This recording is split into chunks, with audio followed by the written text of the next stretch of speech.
마가복음 1장 4절 5절 말씀입니다. 세례 요한이 광야에 이르러 죄 사함을 받게 하는 회개 세례를 전파하니 온 유대 지방과 예루살렘 사람이 다 나아가 자기 죄를 자복하고 요단강에서 그에게 세례를 받더라. 아멘. 자, 이름을 세례 요한이라고 바로 딱 불러버립니다.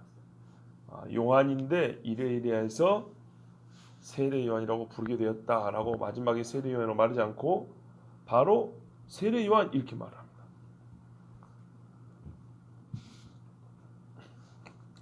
그의 이름을 이렇게 바로 세례 요한이라고 불렀다는 것을 우리가 주목해야 합니다. 요한의 사역의 중심에는 세례가 있었다는 것이고 또 이 세례는 예수 그리스도의 복음의 시작에 해당합니다. 즉 세례가 예수님의 복음의 내용을 담고 있고 그 복음의 선두에 세례가 위치한다는 뜻으로 볼 수 있습니다. 그러니까는 예수님을 증거하기 위해서 세례 요한이 나왔는데요. 세워졌는데 그가 예수님을 증거하기 위한 아주 결정적 수단으로 세례를 썼다는 말입니다.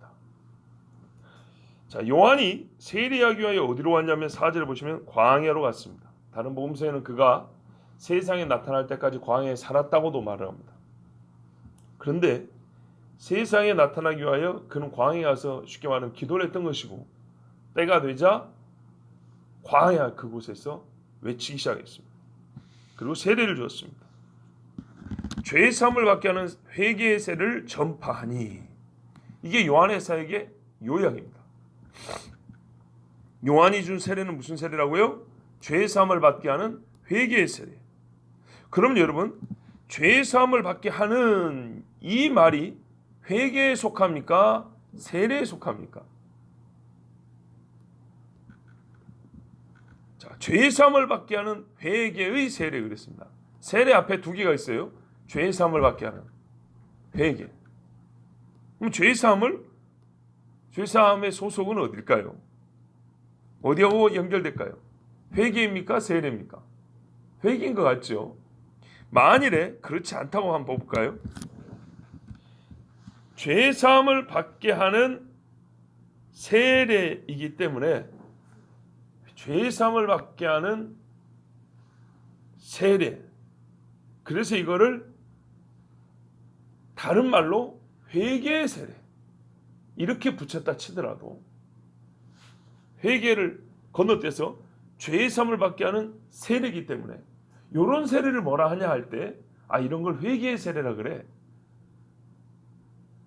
이해되시죠? 아니면 죄의 사함을 받게 하는 것이 회개인데 그 회개와 동반되는 세례. 우리가 지금 생각하는 두 번째 거잖아요.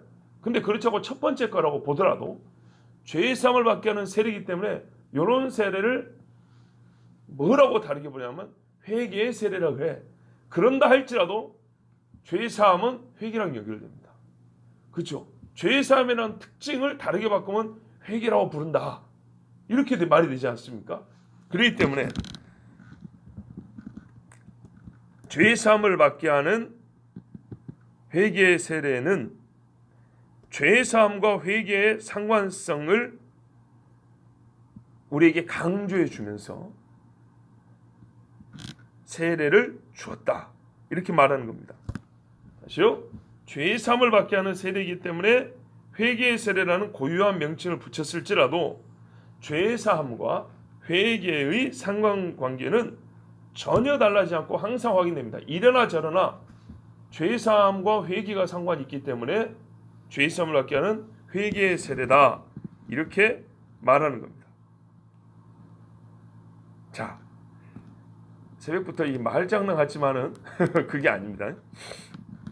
죄 사함을 받게 하는 회개의 세례나 죄 사함을 받게 하는 회개의 세례나 죄 사함과 세례가 직접 연결되지 않고 회개가 끼어 있는 이상 죄 사함의 직접적 원인은 회개이지 세례가 아닙니다. 이것은 5절에서도 확인됩니다. 보세요. 5절을 먼저 한번 볼까요? 자기 죄를 자복하고 요단강에서 그에게 세례를 받더라. 그렇죠? 예. 죄를 자복함이 없는 세례는 무의미하고 죄를 자복하지 않는 세례는 요한이 주지 않았습니다. 죄를 자복함이 먼저 있었고 그리고 세례를 준 겁니다. 그러니까는 죄를 자복함이 뭐냐면 우리가 볼 때 회개의 가장 기초적이며 회개에 있어서 가장 앞서는 사건입니다. 먼저 고백이 있습니다. 그 다음에 행위가 돌이켜야 된다. 이건 나중입니다. 그렇지 않습니까? 그러니까는 회개의 가장 기초적이고 시간적으로 앞서는 행위와 표지는 자복입니다. 입으로 고백하는 겁니다. 진실한 회개가 없이는 요한에게 세례를 받지 못했다는 뜻입니다. 그러므로 죄사함을 받게 하는 회개, 이 회개를 한 자에게 요한은 세례를 준 겁니다. 그래서 요한의 세례는 독특했습니다. 전파하니 말만 했다는 뜻이 아닙니다. 그러니까 이런 세례가 있으니 알고 있으라 이렇게 가르치기만 했다는 얘기가 아닙니다.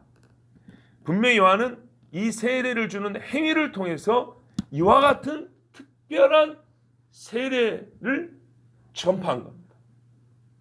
실제 경험으로서 행위를 함으로써. 우리가 보통 전파를 한번 말만 생각하잖아요. 근데 어떤 사람은 행위를 동반해서 전파를 합니다. 요한은 그렇게 했다는 얘기입니다. 실제로 세례를 주면서 전파한 겁니다. 5절에 나오잖아요. 세례를 받더라. 분명히 요한은 이 세례를 주었습니다. 그러므로 이 세례는 유대 율법이나 풍습에 따른 정결의식이 아닙니다. 더러우니까 씻고 먹어라. 부정한 거 씻고 공동체 안에 들어와라. 이런 거죠. 또는 유대인이 되고자 하는 자에게 주는 소위 개종의 표. 나는 지금부터 이방인이 아니고 유대인입니다. 표가 할례를 받아야 되고 남자는. 그리고 나 어떻게 해요? 물속에 한번 훅 들었다 나왔다는 겁니다. 이게 개종했다는 표입니다. 그런 거 아닙니다. 이 정결 예식은 말이죠. 먹을 때마다 씻어야 되고요. 더러울 때마다 씻어야 되죠. 그리고 유대인으로 개종하는 것은 자기 스스로 들어갔다 나옵니다. 그런데 요한은 뭐라 하냐면 줬다 그럽니다. 요한이 줬다 그럽니다. 그리고 뭐라 하냐면 이 앞에 물로 씻는 것들은 회개하고는 아무 상관이 없습니다. 엄밀히 말해서 회개 없이 죄 사함 없이 더러운 것만 씻는 것이고 개종만 하면 됩니다. 마음에 뭐 특별히 이런 거 없어도 할례 받으면 유대인을 받아줍니다. 외적인 표만 보고 사람들이 그렇게 받아줍니다. 그러니까 요한의 세례하고는 완전히 다릅니다. 요한의 세례는 뭐냐면 회개하라 그러고 그 진실함을 요한이 정말 하나님의 영에 감동한 요한이 확인을 합니다. 요한의 세례는 완전히 새로운 의미를 가진 물의 잠김이었습니다. 유대인들에게도 이거는 아주 고유하고 특별한 행위였습니다. 말 그대로 죄 사함의 표였습니다. 새로운 존재로의 변화의 표를 자기 몸에 갖는 의식이 세례였습니다. 얘를 굳이 비교를 하자면 할례는 유대 혈통만 가지면 받는 거잖아요. 근데 세례는요, 마음의 새로워짐이 아니면 받을 수 없는 거였습니다. 자, 5절 보세요. 그랬더니 누가 와서 세례를 받았냐면 온 유대 그리고 예루살렘, 온 유대 지방과 예루살렘 사람이 다 나왔대요. 100% 왔다는 얘기는 아니죠. 정말 엄청난 사람이 왔다는 얘기입니다. 요한의 세례를 받고자 온 유대와 예루살렘 사람들이 몰려들었습니다. 그렇다면 요한이 머문 광야는 어디에 속한 광야일까요? 유대에 속한 광야겠죠. 유대 지역에 속한 광야. 그리고 요단 강변이죠. 왜? 요단강에서 줬으니까. 자, 이스라엘 보면 요단강이 저 위에서부터 내려옵니다. 적어도 갈릴리 호수 북부에 있는 갈릴리 호수부터 생각하더라도 저 사해까지 쭉 흐르는 게 요단강입니다. 그러면 이쪽 위에 요단강은 북이스라엘 쪽인데 남쪽에 있는 요단강은 유다하고 가깝습니다. 그런데 유다가 다 내려가지 못해서 중간에 사이가 있습니다. 그러면은 뭡니까? 광야 아래 있고 요단강에 있단 말은 사해 위쪽입니다. 사해 위쪽이면 어디냐면 유다 지파 중에서도 상부에 속합니다. 중상부에 속합니다. 즉 무슨 말이냐면 예루살렘이나 여리고 근방이라는 얘기인데 여기는 유다 지파 중에서 중상부에 속한 지역들입니다. 중상부 내지는 상부에 속합니다.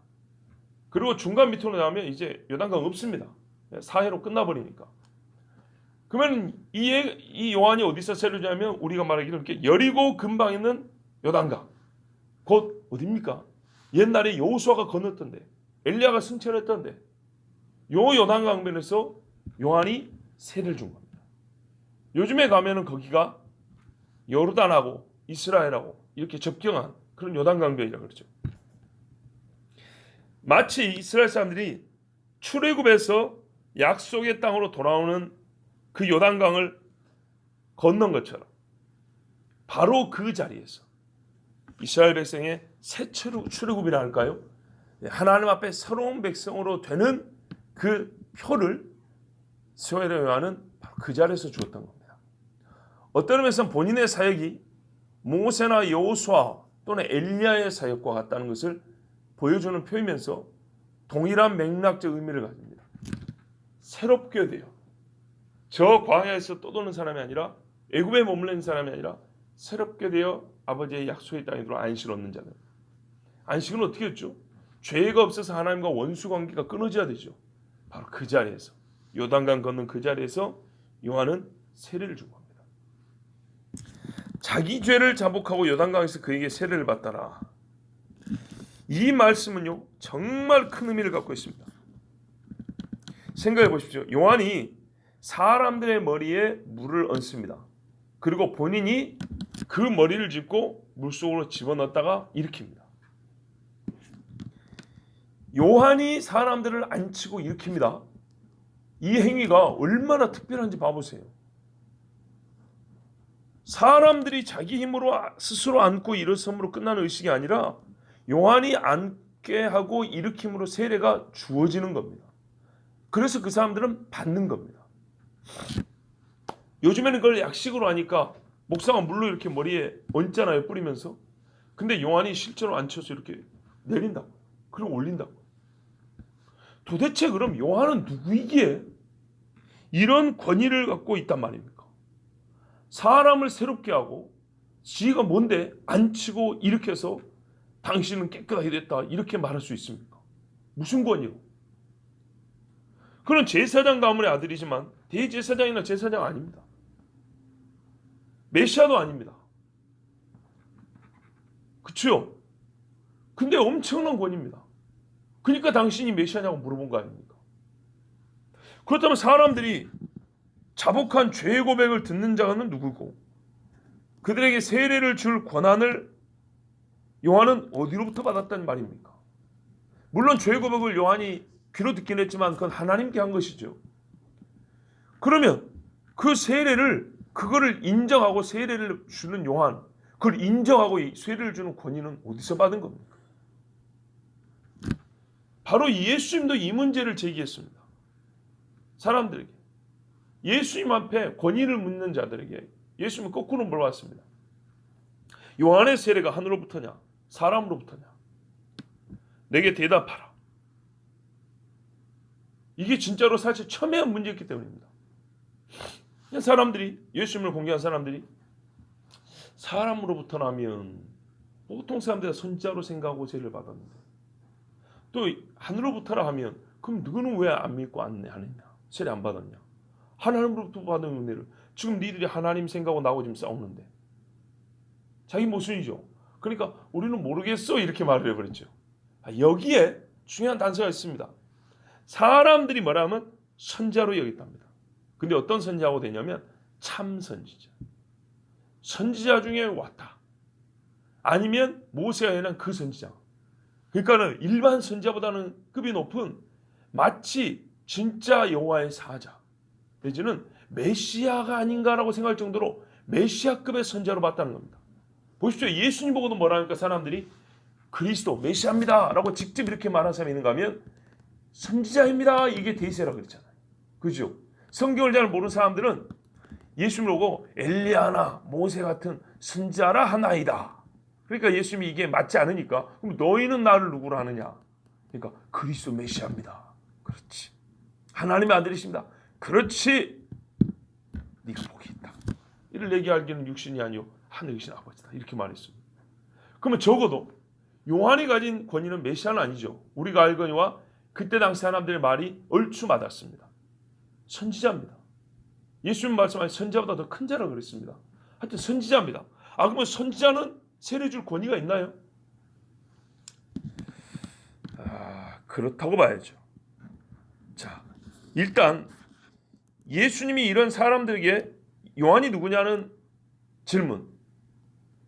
제자들이 있죠. 너희가 왜 광야로 갔더냐? 선지자를 보러 갔더냐? 요한은 선지자보다 더 크다 그랬죠. 예수님이 알고 계셨어요. 적어도 근데 사람들이 참 선지자라고 말하는 이 대답만으로도 그가 세례를 주기 합당한 권위를 갖고 있었다는 것을 알 수 있습니다. 그렇죠? 밝혀진 사실은 최소한 요한은 선지자적 권위로 세례를 준 겁니다. 그리고 그렇게 믿은 사람들이 나와서 세례를 받았던 겁니다. 선지자는 죄 사함을 약속하는 확인하는 세례를 줄 자격이 있냐? 보통 죄에 관하여는 대제사장 소관입니다. 깨끗하다, 정결하다. 그런데요, 성경 보면 선지자가 이 직무를 한 경우도 있습니다. 자세히 찾아보면 더 많이 나오겠지만 대표적으로 나단을 보십시오. 나단이 다윗에게 가서 간음한 죄, 살인한 죄 책망하고 하나님 심판을 선고했죠. 그런데 뭐랍니까? 하나님께서 당신의 죄를 용서하셨나니 하면서 이렇게 말을 합니다. 선지자가 하나님을 대변하는 자로서 죄의 사함을 공포하는 경우가 있습니다. 그러므로 요한이 선지자라면 그가 세례를 주는 것은 문제가 되지 않습니다. 더욱이 예수님이 아까 제가 몇 번 말씀드렸죠. 선지자보다 더 나은 자라고 했으니 그 이상 요한의 세례 주는 권위를 따질 일은 없습니다. 그리고 진짜 중요한 건 예수님도 요한에게 세례를 받지 않았습니까? 세례를 받은 겁니다.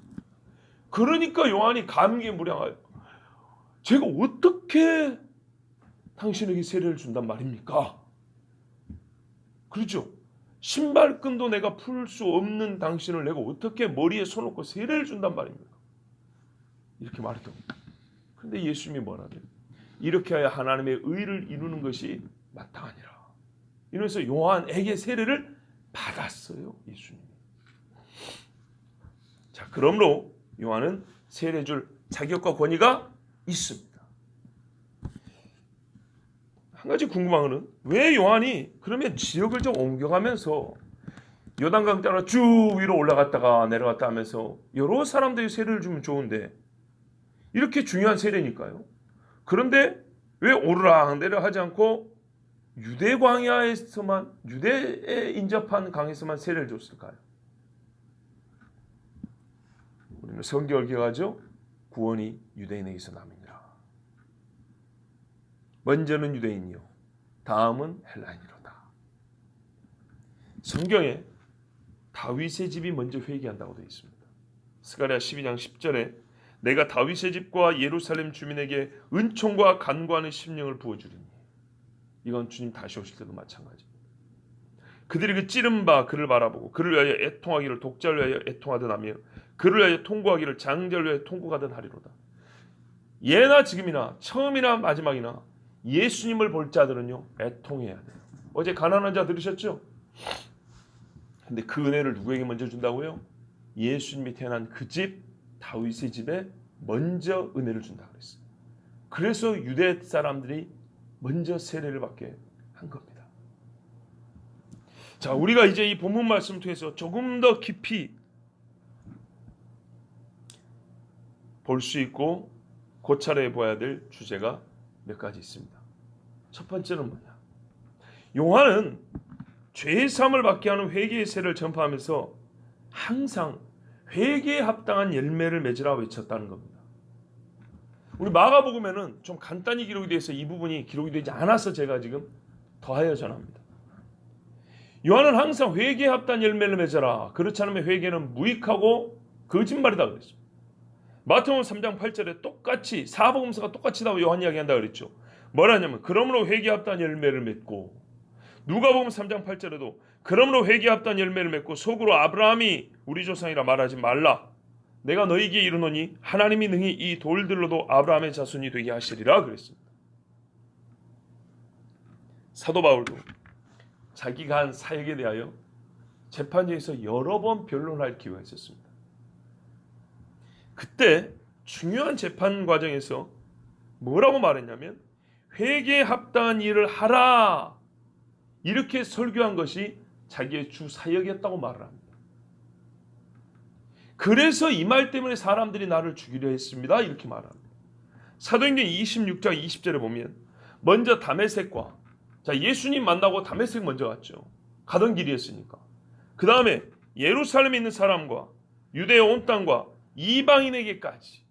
자, 우리는 보면 사도 바울이 다메섹에서 외친 거 알고 아라비아 광야에서 외친 거 알고 이방에서 외친 거 아는데 예루살렘에서 외친 건 잘 모릅니다. 그러나 바울은 예루살렘에 여러 차례 다녔습니다. 놀고 다닌 거 아니었습니다. 회의도 있고 구제도 있지만 외쳤습니다. 예루살렘에 있는 사람과 유대의 온 땅과 이방인에게까지 회개하고 하나님께로 돌아와서 회개에 합당한 일을 하라 전함으로 그들이 나를 죽이고자 하였나이다, 이렇게 말합니다. 자, 그러고 보니까 예수님 오시기 전에 요한의 사역이나 예수님 오신 후에 만나고 사역한 바울이나 메시지 내용이 같지요. 그렇다면 오늘날 설교자들이 예수님을 모르는 자들에게 복음을 시작할 때 반드시 해야 될 수는 뭐죠? 회개하고 죄 사함을 받으라 합니다. 이건 될 때까지 외쳐야 되는 겁니다.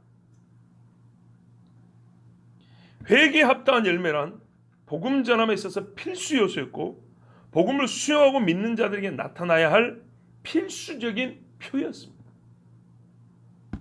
두 번째, 요한의 세례는 오순절에 받은 성령의 세례와는 구별됩니다. 참 많은 사람들이 이거를 동일하게 묶어보려고 애를 쓰는데 분명히 다릅니다. 왜 그러냐? 소위 성령으로 충만하여서 받는 그 능력들을 부인하는 자들이기 때문입니다. 방언도 그쳤다, 예언도 그쳤다, 신유는 저거 다 짜고 하는 거다, 이렇게 말하는 사람들이 자기들의 성경적 주장의 근거를 찾기 위해서 오순절에는 그 성령세라는 것이 다른 게 아니에요. 성령으로 말미암지 않고는 예수를 주라 할 수 없다잖아요. 그거 다 처음 믿게 될 때 회심할 때 받는 성령의 은혜를 말하는 겁니다. 이렇게 자꾸 돌려댑니다. 천만의 말씀. 성령께서 우리와 동행하는 거하고 감동을 주신 거하고 내주하여 능력으로 역사하는 건 분명히 다르다고 되어 있습니다. 자, 보십시오. 사도행전 18장에 보면 대단한 설교자가 나옵니다. 그리고 그로 말미암아 많은 사람들이 예수를 믿습니다. 그가 누구냐면 아볼로입니다. 보십시오. 18장 24절에서 26절에 현재 이집트에 속한 알렉산드리아에서 난 아볼로라 하는 유대인이 에베소에 이르니, 현재 이집트 땅에서 태어난 유대인인데 얼마나 신앙심이 좋으면 에베소가 어딥니까? 에베소가 왜? 소아시아 끄트머리입니다. 여기까지 배를 타고 와서 복음을 전합니다. 이 사람은 언변이 좋고 성경에 능통한 자라. 여기서 언변이 좋고 성경에 능통한 사람 몇 분이나 계십니까? 대단한 사람입니다. 그가 일찍이 주의 도를 배워 열심으로 예수에 관한 것을 자세히 말하며 가르쳤다. 우리 중에 아볼로보다 나은 사람이 어디 있습니까? 열심히 썼답니다. 아니, 성경을 말하자면 답답해 죽을 지경이에요. 그래서 그냥 진짜 심장이 뜨거워져서 열심히, 그 말이잖아요. 심장이 뜨거워져서 예수에 관한 말씀을 자세히, 그러니까 사람이 얼마나 말을 꼼꼼하게 하는 거 생각해보세요. 빠진 것 없이 말을 하고 그냥 열심히 이 젊은이가 한 번 배우고 나니까 예수에 관한 도를 배운 다음부터는 그냥 막 이렇게 열정적인 복음 증거 잡고 말 그대로 선교한 겁니다. 선교. 아시아까지 가가지고 이집트 사람. 그런데 보세요. 이런 위대한 사람도 요한의 세례만 알따릅니다. 굳이 이 말씀을 붙여놨어요. 왜? 그냥 이렇게 가르치는 위대한 사람이다 이러면 끝나면 좋은데 요한의 세례밖에는 모르더라. 뭔가가 부족하다니. 그가 회당에서 담대히 말하기 시작하거늘. 자, 브리스길라 아굴라가 보니까 말이죠. 에베소에 있을 때 이 사람들이 그 원래는 고린도에 있었잖아요. 근데 바울 따라서 에베소로 왔잖아요. 근데 에베소에 왔을 때 아볼로나 청년이 저기 이집트에서 와가지고 복음 전하는데 유대인 회당을 쫓아다니는 거예요. 유대인들이 먼저 복음을 전하는 거죠. 바울처럼. 그러니까 한번 들어봤어요. 들어봤더니 참 잘해. 정말 잘해. 그런데 바울에게서 배운 우리가 보기에는 뭐가 좀 부족한가요? 그래서 이 젊은 사람이니까 데려다가 밥 먹이면서 자기들이 또 가르쳐 줬잖아요. 그죠? 그가 회당에서 담대히 말하기 시작하거늘 브리스길라와 아굴라가 듣고 데려다가 하나님의 도를 더 정확하게 풀어 이르더라. 그러니까 브리스길라 아굴라가 아볼로보다 더 뛰어난 말씀의 능력이 있었다는 거예요. 근데 여기서 아볼로가 틀렸답니까? 아볼로가 예수 안 믿답니까? 그런 건 전혀 아니죠. 브리스길라 아굴라가 동역자로 삼았어요. 제자로 삼았어요. 그런 사람이에요. 그런데 뭐예요? 요한의 세례만 따릅니다 라고 이렇게 말한 건 뭐예요?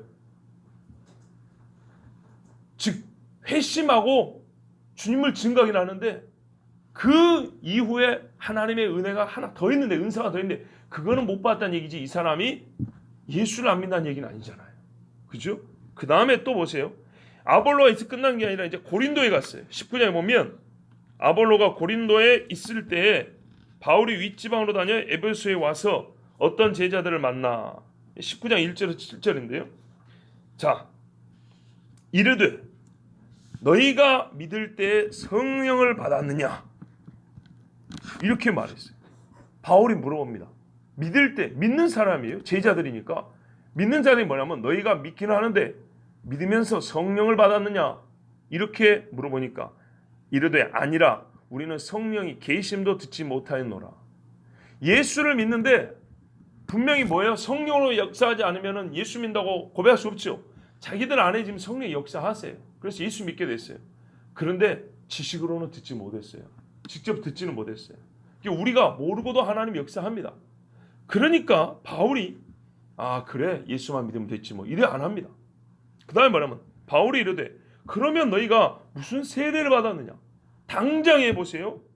성령을 받았느냐 한 다음에 성령은 모르지만 믿는다 하니까 세례를 연관시킵니다. 너희가 무슨 세례를 받았냐 했더니 대답하되 요한의 세례니라. 이게 무슨 말이에요? 요한의 세례를 받으면서 예수를 믿게 된 거예요. 그런데 요한의 세례는 직접적으로 뭔 상관이 없다면 성령을 받았다는 것과 상관이 없대요. 그러면 성령이 아니면 예수를 못 믿는데 바로 그 말이에요.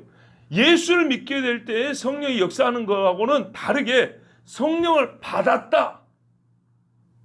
이 성령을 받았다는 표현은 별개로 쓰여졌다는 얘기예요. 아시겠죠? 그래서 예수님이 부활한 다음에 뭐라 그래요? 이미 믿고 있는 제자들에게 성령을 받으라 하고 그들에게 숨을 내쉬더라 이렇게 말씀하잖아요. 바울이 이르되 요한이 잘 보세요. 사도행전 19장 4절입니다. 성경이 성경에서 합니다. 바울이 이르되 요한이 회개의 세례를 베풀며 이렇게 구별합니다. 회개의 세례를 베풀며 백성에게 말하되 내 뒤에 오시는 이를 믿으라 하였으니 이는 곧 예수라 하거늘.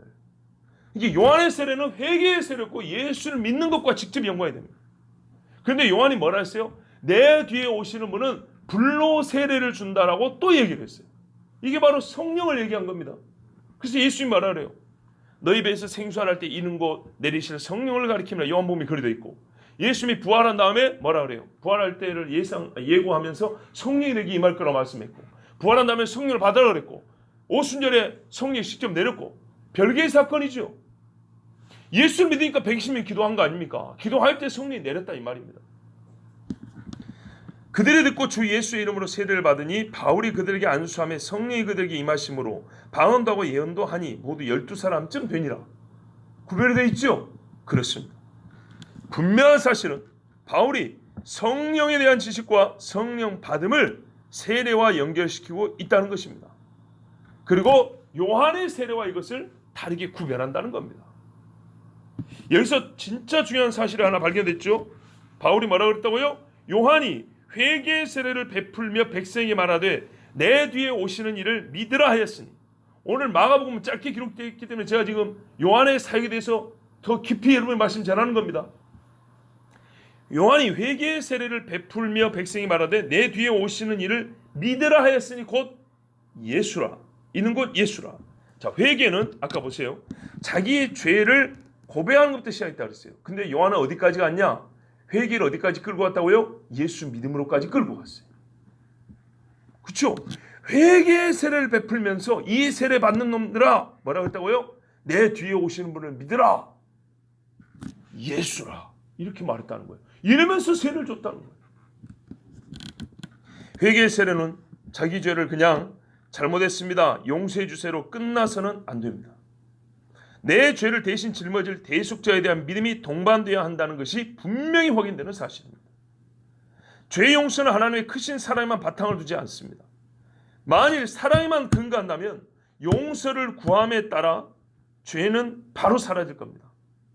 그렇죠? 사랑에만 근거한다면 말하면 그 즉시로 죄는 없어질 겁니다.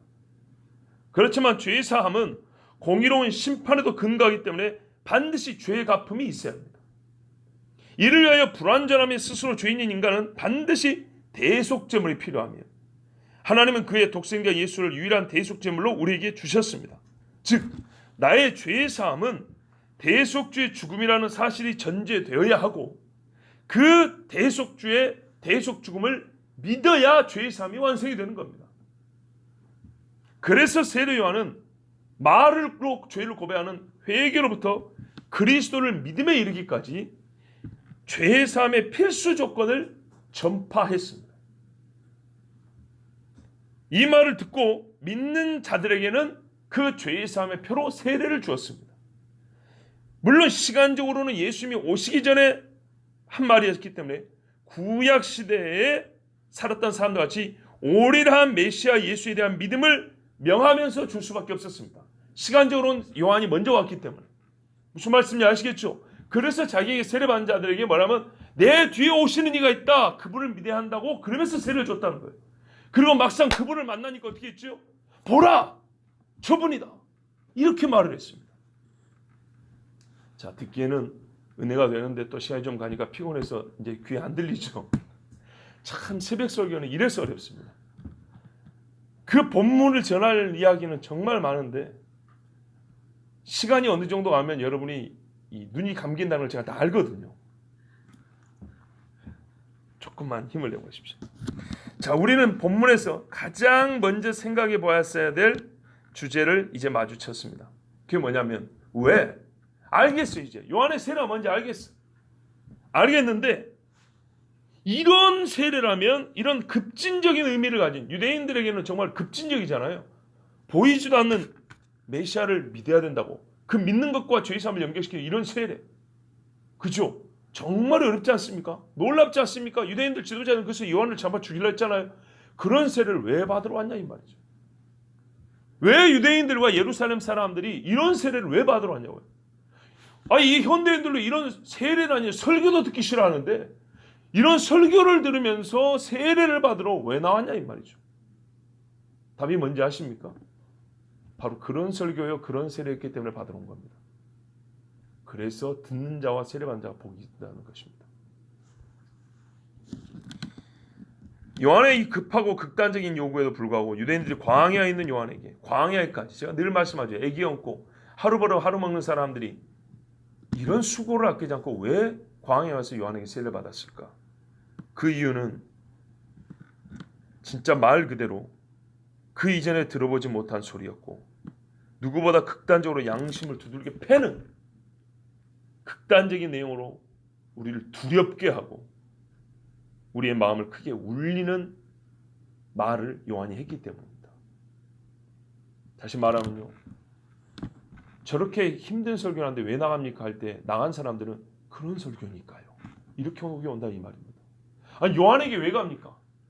요한같이 저렇게 극단적인 요구를 하고 저렇게 막 우리가 지금 듣도 못한 일을 하라고 막 하고 믿으라고 막 하는데 왜 가는가?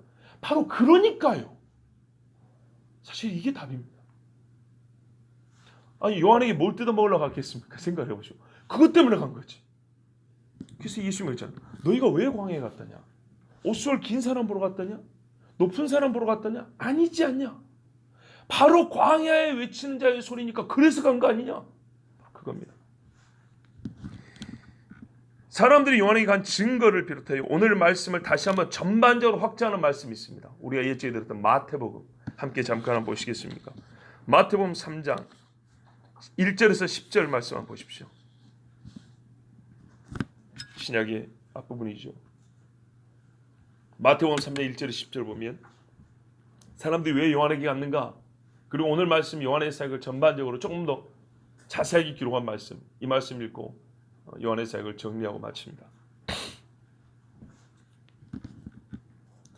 그때 세례 요한이 이르러 유대 광야에서 전파해 말하되, 보십시오, 유대 광야죠. 좀 더 자세히 나왔죠. 회개하라, 천국이 가까이 왔느니라. 이게 요한의 설교였던 거예요. 이 말 때문에 나간 거예요. 하였으니 그런 선지자 이사야를 통하여 말씀하신 자라 이르시되, 광야에 외치는 자의 소리가 있어 이르되 너희는 주의 길을 준비하라, 그가 오실 길을 곧게 하라 하였느니라. 자, 어제 제가 무슨 말했죠? 마가복음은 마태복음만 같이 자세하지 않아요. 그래서 마가복음만 가지고 탐구를 했어요. 주의 길을 준비한다는 게 뭐냐? 들어보니까 주의 길을 준비하는 것 자체가 너희는 주의 길을 준비하라는 외침이었다. 그러면 너희 백성을 어떻게 주님을 만날 수 준비시키냐 했더니 그 마음을 평탄하게 한다 그랬죠. 보십시오. 1절에 회개하라, 천국이 가까이 왔느니라 있지 않습니까? 바로 회개하는 심령이 되게 하는 겁니다. 이 요한은 낙타털 옷을 입고 허리에 가죽띠를 띠고 음식은 메뚜기와 석청이었더라.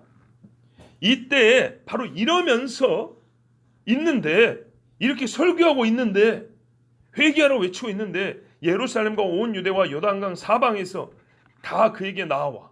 이제 요단강 건너편에서 나온 거죠. 자기들의 죄를 자복하고 요단강에서 그에게 세례를 받더니, 자, 이렇게 외치니까 세례를 받았다는 거예요. 회개하라, 죄인들아, 천국이 가까이 왔다. 주님이 오신다. 그의 길을 준비하라. 너희 마음을 평탄하고 굳게 하라. 이러니까 사람들이, 떨리는 사람들은 와서 메시아가 곧 오니까 메시아 만날 준비를 하기 위해서 세례를 받았다 이 말입니다. 진짜 주님이 와버렸는데 나 모른다면 어쩔 거예요. 그래서 세례를 받았다는 겁니다. 죄를 자복하고. 그러니까 이 마지막 때는 뭐 해야 돼요? 죄를 자복하고 죄 씻음을 받아야 되는 거예요. 요한이 많은 바리새인들과 사두개인들이 세례 베푸는 데로 온 것을 보고, 이런 사람들도 왔대요. 근데 얘들의 특징이 뭐예요? 위선이잖아요. 외식이잖아요. 그러니까 그들을 보고 이르되, 독사의 자식들아, 누가 너희를 가르쳐 임박한 진노를 피하라 하더냐. 임박한 진노. 이래서 세례를 받으려고 하는 거예요. 그러므로 회개에 합당한 열매를 맺고 속으로 아브라함이 우리 조상이라고 생각하지 말라. 내가 너에게 이르노니 하나님이 능히 이 돌들로도 아브라함의 자손이 되게 하시리라. 이미 도끼가 나무 뿌리에 놓였으니 좋은 열매를 맺지 아니하는 나무마다 찍혀 불에 던져지리라. 엄청나게 무서운 이야기죠. 자, 보십시오. 회개하라, 천국이 가까이 왔느니라로 시작하는 요한의 설교는 무섭기 그지없었어요. 그리고 불쾌하게 이를 데가 없었어요. 다 죽는다는 얘기잖아요. 부담스럽기는 비교할 말을 찾을 수가 없었어요. 그렇지 않습니까? 회개에 합당한 열매, 삶을 완전히 바꾸래요. 그래서 좀 구체적으로 보니까, 군인들 맨날 남 뜯어먹고 사는 놈들한테 받는 월급으로 족하라. 안 그래도 가난한 사람한테 옷 있으면 나눠 입어라. 먹을 거 나눠 먹어라. 얼마나 부담스럽습니까? 이대로 가면 여호와의 임박한 진노를 피할 수 없다. 누가 이런 소리 들으려고 힘들게 광야 가겠습니까? 채널 돌리면 듣기 좋은 소리 많은데. 그러므로 회개에 합당한 열매를 맺어야 한다. 이것들이 회개의 전제 조건입니다. 회개의 열매입니다. 만일 그렇지 않으면 아무리 속으로 아브라함이 우리 조상이라고, 나 그래도 유대인인데, 내가 그래도 교회를 몇 년 다녔는데, 소용없답니다. 여러분, 우리 지금 똑같은 성경 같이 보고 있습니다. 이 바리새인들이 누굽니까 도대체? 사두개인들이 어디입니까? 사두개인들, 짜도카인. 우리 엊그저께 김한인 전도사님 설교할 때는 짜다카, 의를 말하는 겁니다. 의, 거기서 나온 말입니다. 사독 제사장이 후예라고 불리는 사람들입니다. 사독이 말이죠, 솔로몬 당시 아도니아 반란할 때 아비아달 제사장 쪽은 그쪽으로 가봤지만 사독은 다윗집을 붙들었습니다. 그 후예라고 자부하는 사람들, 의인들하고 자부하는 사람들입니다. 그런데도 뭐라 그래요? 너희들 속으로 아브라함의 자손을 하지 마. 뭐 제사장 후예라고 자랑하지 마. 아무 소용없어. 회개에 합당한 열매 맺어. 너희 말로는 내가 못 믿어. 하나님이 속아 넘어가지 않아. 얼마나 하나님의 진노가 가깝고 무섭냐. 이미 도끼가 나무 뿌리에 딱 놓인 상태예요. 힘 좀 더 주면 더 들어가면 잘리는 겁니다. 그러니까 어떻게 해요? 지금 당장 좋은 열매를 맺으라는 겁니다. 나무 뿌리에 도끼가 이게 와갖고 다 갖고 있는데 언제요? 지금입니다. 보라, 오늘은 구원받을 날이 은혜의 날이로다. 지금 당장 회개하고 회개의 증거를 삶으로 보이라. 이를 믿고 내 이 말을 믿는다면, 받아들인다면 세례를 주리라. 그렇게 하면 세례를 주리라. 그리고 이 무서운 여호와의 진노에서 그냥 우리끼리 마음으로 다짐한다고 이게 여호와의 진노가 없어지는 게 아니다. 거둬지는 게 아니다. 당신을 구원할 대속주를 내가 가르쳐 줄 테니까 그분을 믿으라. 나보다 뒤에 오시지만 나는 그의 신들매를 풀기도 감당하지 못할 뿐이다. 불로 세례를 주리라. 세상에서 죄를 제거하는 자다. 그분을 믿으라. 그리고 요한은 누구를 가르쳐 줬습니까? 나사렛 예수. 보라. 세상 죄를 짊어지는 게 아니고 원문에 따르면 세상 죄를 제거하는 입니다. 죄를 없애는 하나님의 어린 양이로다. 여호와께서 보내신 하나님의 양을 보라. 이렇게 요한은 증거했습니다. 이것이 복음의 시작입니다. 기도하겠습니다.